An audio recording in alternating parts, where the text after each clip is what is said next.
The Panhandle enters uncharted territory as Panhandle Public Health District's COVID risk tile enters the red as the number of cases continue to skyrocket throughout Scottsbluff County and beyond. KNEB.TV News starts right now. From your trusted source for news in western Nebraska and eastern Wyoming, this is KNEB.TV News. Presented by Platte Valley Companies, premier provider of financial services. Hello, I'm Ryan Murphy. This is KNEB.TV News, powered by Platte Valley Companies. Thanks for joining me. In our top story, Friday marked the single highest day total of new COVID-19 cases in the Panhandle, with 258 new cases recorded on November 6th. To put that in perspective, it took the first 88 days since our first case to reach that cumulative number. On Friday, we achieved that in one day. Unified Command pushing the risk dial up to the red or extreme category for the first time, with recommendations of wearing a face mask anytime outside of the home, working from home if possible, and keeping a 6-foot distance from everybody. PPHD officials also announcing 538 new cases and 200 new recoveries during their Monday afternoon briefing. Those include 338 in Scottsbluff County, 57 in Cheyenne County, 45 in Box Butte, 37 in Dawes, 23 in Morrill County, 19 in Sheridan County, 11 in Kimball County, and 6 in Garden County. Through Monday evening, the Panhandle has seen 3,645 total cases, 1,972 recoveries, 17 deaths, leaving 1,657 active cases. Those include 1,185 in Scottsbluff County, 101 in Cheyenne County, 93 in Box Butte, 85 in Dawes, 74 in Morrill, 57 in Sheridan County, 31 in Kimball County, 19 in Garden County, 6 in Dual, 2 in Grant, and 1 active case in Sioux County. PPHD also announcing that a Dawes County woman in her 90s was the Panhandle's 17th death due to COVID-related symptoms, and there may be more deaths to add to that toll in the coming days.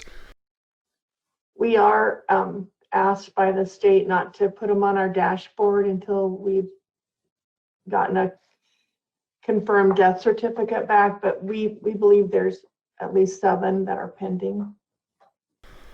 Well, a 4th round of coronavirus testing began today at the Scottsbluff County Detention Center as they deal with an outbreak of their own.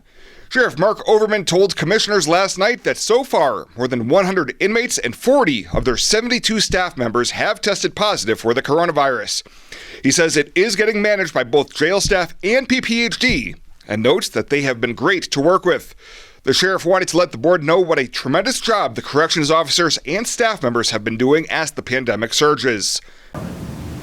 But lots of employees, the ones that were still there, which you can tell is fewer than half, have stepped up, and they are working extra shifts and filling in shifts, and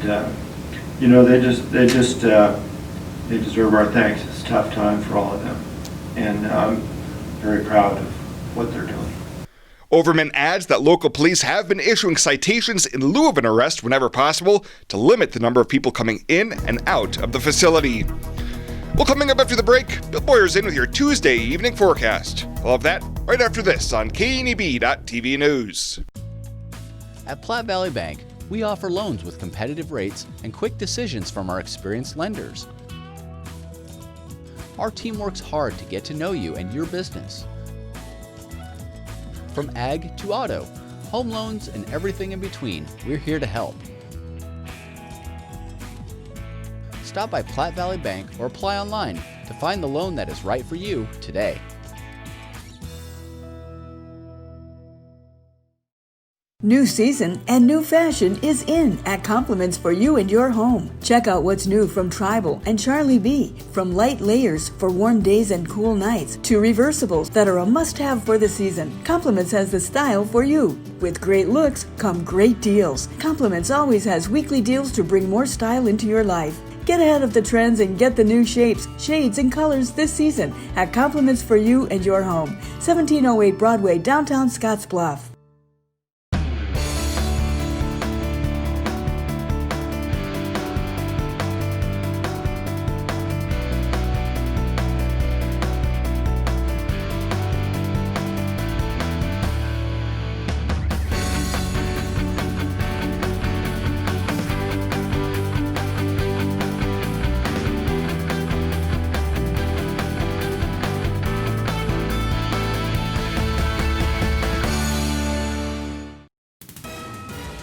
This is KNEB.TV weather from the KNEB Storm Center, your trusted source for weather. We're going to see clear skies as we start the evening, maybe a brief period of a few clouds late tonight, and otherwise clearing skies, and winds are going to taper off pretty quickly this evening. They've already started to do so, but we'll bring them down a bit. So skies are going to clear overnight tonight. It will not be as cool tomorrow, or really for most of the next 7 days, not as cool as what we've had, but by next week we're really going to start to warm up after the weekend. It'll be a windy weekend out there, so it's really not going to be super enjoyable. Notice those high temperatures should be in the mid-50s this time of year. We hit 36. That was yesterday, shortly after midnight. We hit that 36. Didn't get back up there. Dropped down to 26 before midnight. We kind of hung out in the 20s most of the day yesterday, and we got some more snow, a couple of inches of snow, melted down to about 0.17 of an inch of moisture, and we actually have a surplus for the month of 0.07, still well below normal for the year. And speaking of normals, these blues represent below normal temperatures. Notice the last couple of days here in October, we were 15 degrees below normal, pretty close to normal. There in the last couple of days of October, we warmed up. Then as you see here, all this last work week, we were well above normal. 15 to 25 degrees above normal, several records in there, and then we dropped off the cliff again Monday, and that's kind of been our pattern here over the last several weeks. We've had warm stretches and then cooler stretches, and we're back on the rise now with temperatures, but they're not going to warm up super quickly at all. 20s, we had a downright ice storm here in northeastern portions of Nebraska overnight, wreaking some havoc there. Snowfall pretty widespread here across the region, and that's certainly going to keep a lid on temps. Temps primarily in the 30s, only 29 right now in Alliance. Winds have come down, still pretty intense there in the wind-prone areas of eastern Wyoming, but 15 to 20 mile an hour winds, and that's dropping wind chills well down into the 20s here across the region. A 17-degree wind chill right now in Cheyenne. Getting on the bus tomorrow. Bus is going to show up, put out the stop sign, and show us it's 27 degrees when you get on the bus, bringing those kiddos home at 48 in the afternoon. So all in all, not a bad-looking day tomorrow. It will not be as windy. That will help. Again, a brief period of clouds move across the region tonight. That is it. Otherwise, clear skies, and it's going to drop off into the 20s as all, which is not that far off from normal here for lows across the region. For tomorrow, we're going to try to warm up. We'll bring in some sunshine. Later on in the day, a few clouds, and you'll notice the models try to kick out a very brief period of some rain or snow showers across the region, primarily northern portions of the area, and that's really about all that we have. Temperatures tomorrow going to be a bit warmer than today, still below normal though, only in the 40s, a couple of low 50s sneaking in southeastern portions of the region. And again, the model's trying to kick out a very little bit of precip, a couple of hundredths at best. Snowfall totals should be less than an inch primarily, and up along the Highway 20 area, the Pine Ridge may pick up a little bit of light snow during the day tomorrow. 26 tonight with evening clouds clearing skies late, decreasing winds, and 10 to 20 out there for the wind speed. For tomorrow, 49. It's not going to be as windy or as cold, but still sunny tomorrow. 10 to 20 mile an hour winds. We're going to fall back a little bit more on Thursday, only jump into the mid-40s. By Friday, Saturday, we're in the mid-50s. Notice things get windy again Saturday. Bring in another system through here. Cool it off into the 40s Sunday. But next week, we take a pretty good jump. Near 60 or better on Monday and flirting with 70 by Tuesday. So you can see things are warming up. And unfortunately, if we're trying to squeeze some more moisture out of there, other than a sprinkle or a snow flurry tomorrow, that's really all we have coming for most of the next 7 days. At 21st Century Equipment, we're proud to introduce the new Build Your Own tool. Build the John Deere you've been wanting and see how affordable it really is. Visit 21stcenturyequipment.net to build your own compact utility tractor, mower, or gator. It's easy to add implements, attachments, and view financing options. Build the exact tractor for your needs at a price you can afford, all from the comfort and safety of home, with the new Build Your Own tool at 21stcenturyequipment.net. Our Black Friday sale is back at Renewal by Anderson of Wyoming for 15 days only. Receive 20% off every replacement window with 0 down, 0 interest, and 0 payments for 18 months. So keep your cash and spend ours. Purchase 3 windows and get a $500 Visa card. Purchase 4 to 7 windows and get an $800 Visa card. Or get a $1,500 Visa card when you purchase 8 to 12 windows. Hurry, this offer is only available from November 27th through December 11th. Merry Christmas to you from Renewal by Anderson of Wyoming. Call 307-215-7493. Come in and see the many toys at TC and More.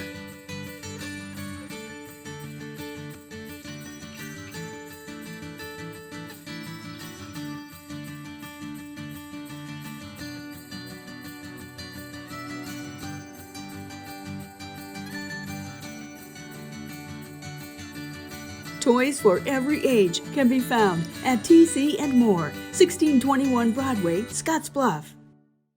Welcome back. Slick roads and foggy conditions this morning along Highway 26 in Scottsbluff County led to several serious accidents. There were at least 2 accidents reported in the 7 o'clock hour alone, one near Liberty Oil Road, the other near the Highway 92 overpass just west of Scottsbluff. KNEB News has reached out to the responding agencies for more details about these crashes, and that information will get posted on our website when available. Well, a 34-year-old Scottsbluff man who was caught with 40 grams of methamphetamine during a 2019 traffic stop has been sentenced to prison. On Friday, Jeffrey McClure was sentenced to 6 to 10 years in prison after pleading no contest to a Class 1C felony charge of possession of methamphetamine. He will have to serve a mandatory minimum of 5 years incarceration and did receive credit for 113 days already served. He still faces a Class 4 felony charge of failure to appear when on bond in connection to that case, as well as a separate charge where he's facing a single count of use of a deadly weapon to commit a felony and felony assault from an altercation at Menards back in May. And no injuries Monday night as firefighters were called to an attic fire in Scottsbluff. Scottsbluff Fire, along with Gering firefighters providing mutual aid, were called to the 600 block of East Overland shortly after 9:15 p.m., finding a smoldering fire in the attic of a small house in Scottsbluff. Fire Marshal Anthony Murphy said fortunately, nobody was inside at the time. Our understanding is that right now there wasn't anybody living in the home. They were working on moving in at the time, but we're working on confirming that and trying to work on what the actual cause of the fire was. Firefighters ventilated the roof and attic to extinguish the source. The cause and dollar amount of the damage to the home has yet to be released. Well, straight ahead, Chabella Guzman catches up with Western Sugar to talk about this year's beet harvest. She'll have that right after this on KNEB.TV News.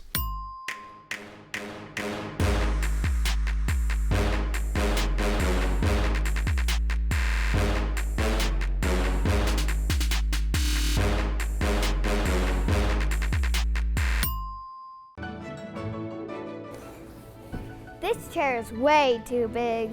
It's perfect for us. This one's tiny. That's 'cause it's mine. Hey, this chair is just right. This bed is way too hard. It's perfect for me. This bed is way too soft. Just what I needed. This bed is just right. So come on over to Leeds Heads. Home buying is filled with decisions. Neighborhood, floor plan, fenced yard. Make one choice that's easy. Start with FNBO first. We'll guide you home. Home buying is filled with decisions. Square feet, fixer-upper, room to grow.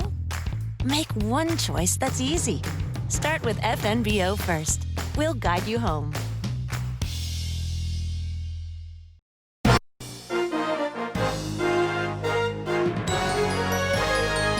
This is KNEB.TV Ag News from the FNBO Ag Desk. FNBO, the great big small bank.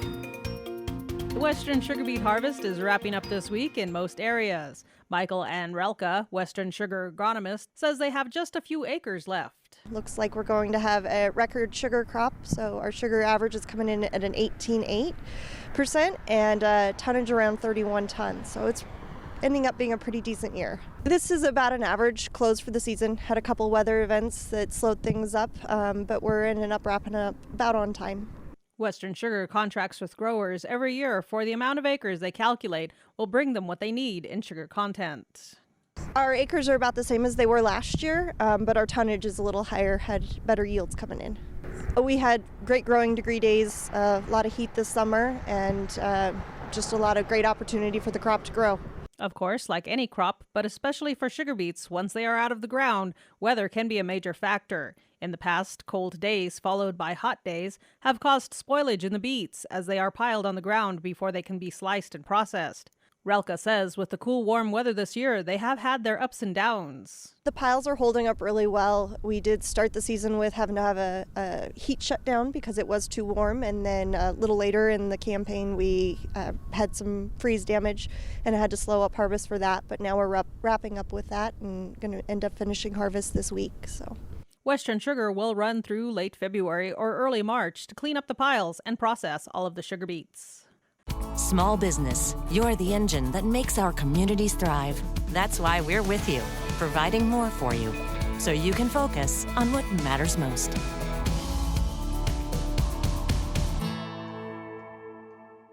Small business, you're the engine that makes our communities thrive. That's why we're with you, providing more for you, so you can earn more, save more, and do more.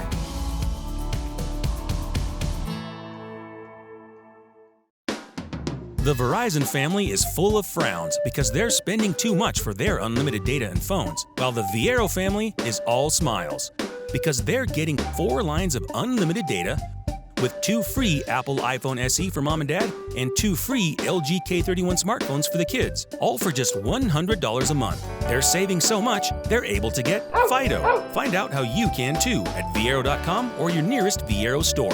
Viero Wireless, keeping you connected. When it comes to helping local folks with the loans and financial advice they need, we don't horse around. Our only goal is to help you and your family achieve your financial goals with the right loans and savings products. So if you want to bank with people that care about you and your financial needs, stop by or give us a call. First State Bank.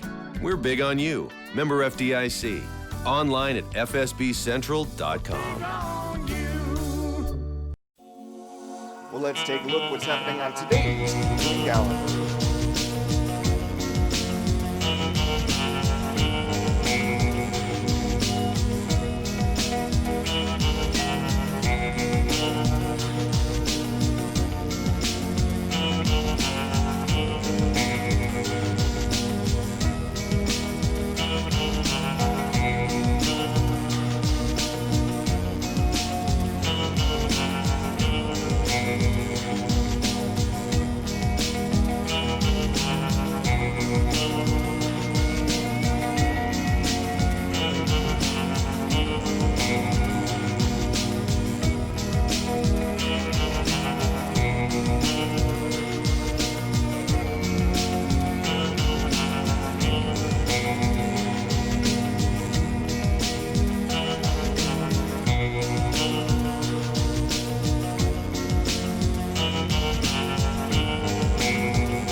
That's a look at today's community calendar, brought to you by First State Bank, honoring those who give back.